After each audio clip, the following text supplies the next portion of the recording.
ভারতের উত্তরপ্রদেশে ব্যস্ত সড়কের মাঝে নামাজ আদায় এমন একটি ভিডিও ভাইরাল হওয়ার পর আটক করা হলো এক ব্যক্তিকে।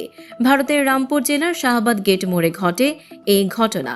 ভাইরাল ভিডিওতে দেখা যায় এক ব্যক্তি রাস্তার মাঝখানে নামাজ আদায় করছেন। এতে কিছু সময়ের জন্য যান চলাচল ধীর হয়ে যায় এবং আশপাশে মানুষ জড়ো হয়। সংবাদ মাধ্যমের তথ্য অনুযায়ী বিষয়টি নজরে আসার পর পুলিশ তাকে আটক করে। সিভিল লাইন্স থানার আওতায় মামলা দায়ের করা হয়েছে। অতিরিক্ত পুলিশ সুপার অনুরাগ সিং জানান, জনসমাগম স্থলে প্রতিবন্ধকতা সৃষ্টি করার অভিযোগে এই পদক্ষেপ নেওয়া হয়েছে। তবে আটক ব্যক্তির পরিবার দাবি করেছে তিনি মানসিকভাবে অসুস্থ।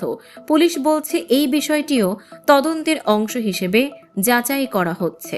উল্লেখ্য, উত্তরপ্রদেশে জনসাধারণের সড়কে অনুমতি ছাড়া ধর্মীয় কার্যক্রম না করার বিষয়ে প্রশাসন আগেই সতর্ক করেছে। এদিকে এলাহাবাদ হাইকোর্ট জানিয়েছে, জনসাধারণের সড়কে ধর্মীয় কার্যক্রম করলে আইনগত ব্যবস্থা নেওয়া যেতে পারে। তবে ব্যক্তিগত স্থানে শান্তিপূর্ণ ইবাদত ধর্মীয় স্বাধীনতার আওতায় সুরক্ষিত।